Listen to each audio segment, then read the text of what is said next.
چی میشه اگه دنیا اتک آن تایتان با دنیا جوجوتسو کایسن فایت بده؟ برو بریم. فایت شماره 5 ماهیتو با آرمین، همون تایتان اوکی کرد. آرمین میزنه چون یه انفجارش کل بدن ماهیتو رو نابود میکنه، تبخیرش میکنه، خب جرش میده. فایت شماره 4 مگومی با میکاسا.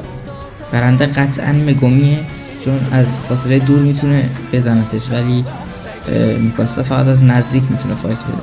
فایت شماره 3 ساتورو گوجو با لیوای کرمن.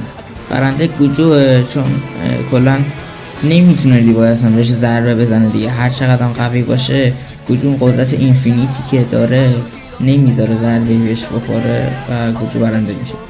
فایت شماره 2 سوکونا با ارن تو اون حالتیش که قول هست و همه قول رو هم کنترل میکنه، باز هم تو اون حالت نمیتونه همیشه سوکونا رو بزنه، بسته مکانش داره. اگه تو دنیا واقعی باشه ارن برنده میشه چون وسعت قدرتش جهانیه و کل دنیا رو نابود میکنه. اگه این مبارزه تک به تک باشه تو محدوده سوکونا، تو قلمرو سوکونا باشه، خب قطعا سوکونا پارش میکنه. اینجا رو میگیم مساوی. فایت شماره 1 که یعنی خفن ترین فایتی که ممکنه بین این دو تا انیمه رخ بده، فایت یوجی ایتادوری و ارن یگر که برنده ارنه به خاطر مقیاس قدرتش خیلی بیشتره، با فرم تایتان قطعا قوی تره، ولی ایتادوری مثلا سرعتش بیشتره، استراتژیک تره، بازم ارن برنده میشه دیگه. ممنون از اینکه ویدیو رو تا اینجا تماشا کردین. لایک و بکوب. خدا نگهدار.